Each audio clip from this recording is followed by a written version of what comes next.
What's going on, guys? CardMechanic here, and today I'm going to be teaching you how to get an amazing reaction from the simplest card trick. Let's do it.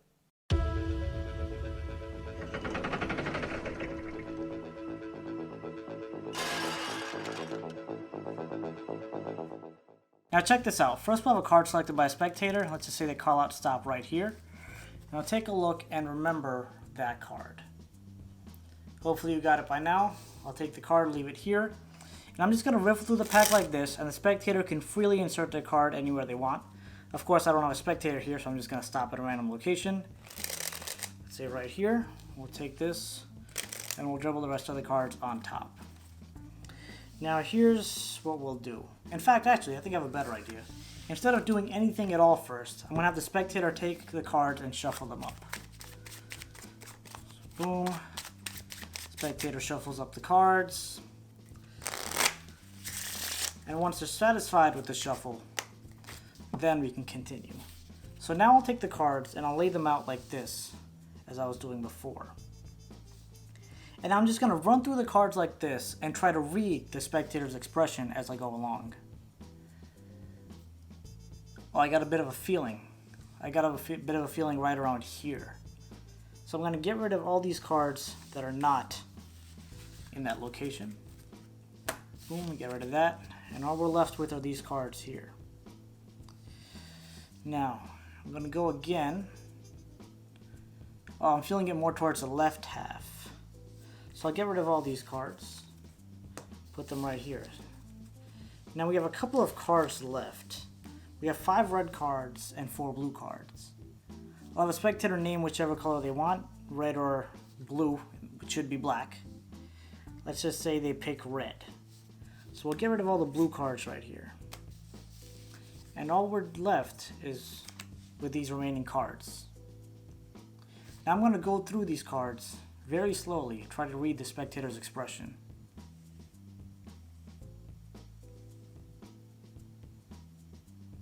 I got a feeling on one of the cards. And I don't think it's this card, this card, this card, or this card. I think the spectator's card was the 8 of hearts. Now I would assume most of you, if not all of you, know how this trick is done.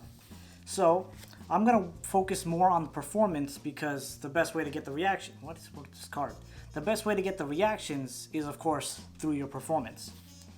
So of course I start off by having a spectator select a card, and the more, I guess, fun you make the selection, the more personal you make the selection, the better the effect is going to be. So sometimes I just tell a spectator, tell me when to stop when you get a feeling, or pick out a card that, that draws you near it or something like that. Something just to make it sound, more mysterious or some kind of supernatural force acting on it. So let's just say spectator calls out stop right around here. I take this card, and it is the 9 of spades. Okay, so I have the spectator hold on to the card, and then I start off by just riffling the cards like this. Now, I guess the main way to actually perform this trick is all I'm really doing is looking at the key card and, the key card that's right above where the spectator's card is. That's really what I'm doing for this trick. So it's just a very simple key card trick, but to, I guess, elevate it a little bit, right, the spectator has the card 9 of spades. When you're riffling through the deck here, I really like to allow the spectator to put that card in wherever they want. And I try to make it as fluid as possible, not being like, okay, tell me when to stop right here. Okay, put it here. I want to make it as fluid as possible, so I want it to be like, insert the card whenever you want to. Okay, they insert it, then I dribble the rest on top. That's kind of how I want to play it off. So the way that I usually do it here is the way I get the key card is when I'm riffling through like this, the spectator starts putting the card into the deck. So as soon as they started putting the card right into the deck, I suddenly stop riffling for about half a second, and I take a peek at this card. And the way I'm peeking is, right, I'm riffling like this, and I just get a really quick peek at the card, and then I finish riffling. Right, so for example, a spectator is putting in the card right here. By the time they actually even come close to putting it in, I'm already set and I remember what that key card is, then I can just riffle the rest on top. Right, so it seems like the spectator is truly putting it into a random location. Now from here, I want to take a look at what the spectator picked. So what I do next is I spread through the cards like this, and I look for my key card. Now I actually don't remember my key card, I think it was 6 of hearts, yeah. So with 6 of hearts, it's going to be the card, so the spectator's card is going to be the card right underneath the 6 of hearts, which is the 9 of spades, as we know. And there we go, boom, we have the spectator's card. So what I do here is I spread it out, I really quickly glance, see where that key card is. Look at the card right, I guess, under it or on top of it, whatever you want to, the one to the right of it, that works better. But I quickly take a glimpse at that card and be like, wait, actually, before I even do anything, and I actually turn my head away, I just got a really quick peek, turn my head away and be like, actually, I don't even want to look at these cards yet until you shuffle them. So at this point, I close all the cards. You could even let the spectator pick up all the cards just to make it seem as fair as possible. Then let them take it and shuffle up the deck. So at this point, the spectator is actually believing that you have, well, that they have completely lost the card in the deck, which is true, but at this point you also know their card, so it really doesn't matter. So now from here, you can go back spreading like this. And the reason why I go back to spreading like this is because I also spread in the beginning when I was taking a look at the spectator's card. So you don't want to make it seem inconsistent where you're spreading in the beginning and then going on to a different trick where that doesn't involve spreading. So since I spread in the beginning, I want to spread all the cards out again.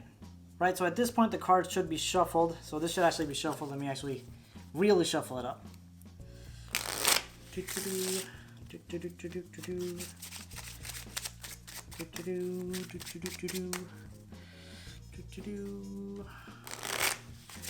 Alright, now that it's really shuffled, it really shouldn't be next to that key card, right? So we spread that out. I forgot the card. Right, it was the 9 of spades. So as we can clearly see, the 9 of spades is here. Now there are many different ways on going out on revealing this trick, on revealing the spectator's card. One of the things I like to do is I like to tell the spectator that I'm trying to read them. So it becomes kind of like a mentalism trick as well. And I don't know about you, but sometimes, you know, card tricks get a little mundane, very ordinary. You just keep on doing them over and over again. So I like to switch it up with a little bit of mentalism. And I usually just go through the deck like this, and then I pretend to read their expressions and say, I think I feel like I saw your expression change when I was on this half. And of course I know the 9 of spades is here, so on this half. Then I get rid of, let's say, about half the cards. Then I do that again, I spread it out even more thinner. I usually change it up a bit. So for example, I was doing the reading thing like this. The next thing I could go for is to ask the spectator if they want to select the color, either red or black. It's really hard to say black when these cards are blue, but you know, tell them red or black. And what's cool is you could really actually mess with their heads, and you could tell them that if you have a black card, you don't have to say black, but if you do say black, then I'll know it's your card unless you're using some kind of reverse psychology and you're actually saying black but you mean red. Unless you want me to think it's actually red, that's why you're saying black. And you know, it could really, really mess with their head and actually see the type of reactions they get. I always love doing that. But regardless of what they say, we know their card is 9 of spades and it's a black card. So let's just say if they pick black, then you keep all the black cards. If they pick red, then you get rid of all the red cards. You know, it's just pretty much doing magician's choice here. So let's just say they picked red. Boom, get rid of all those red cards. Yeah, usually I do this with less cards. But boom, you get rid of all the red cards here.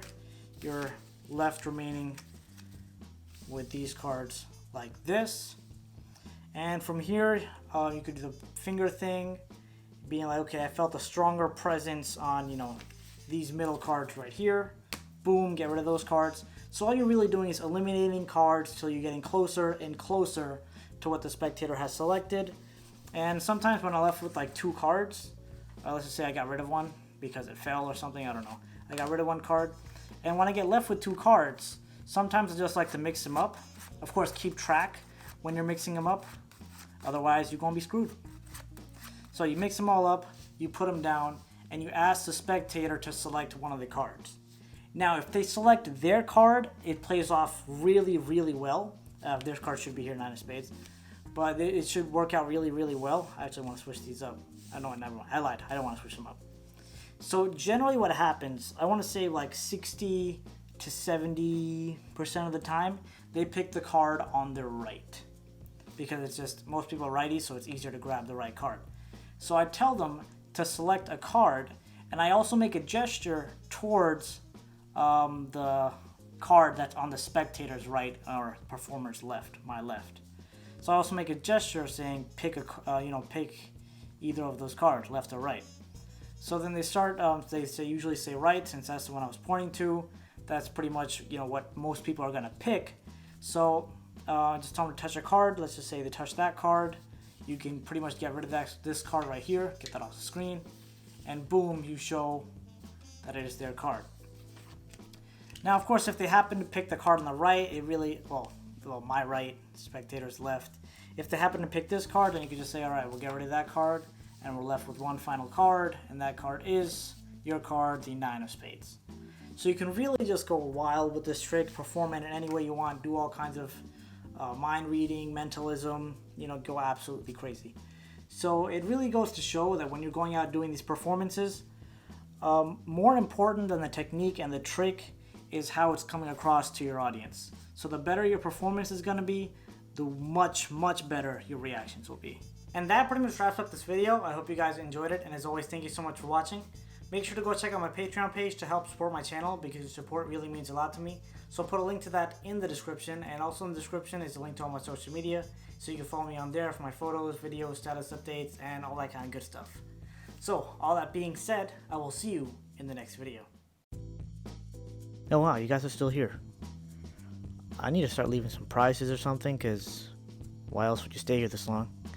But in the meantime, like, share, subscribe, because if you do, you are awesome. Thanks for watching.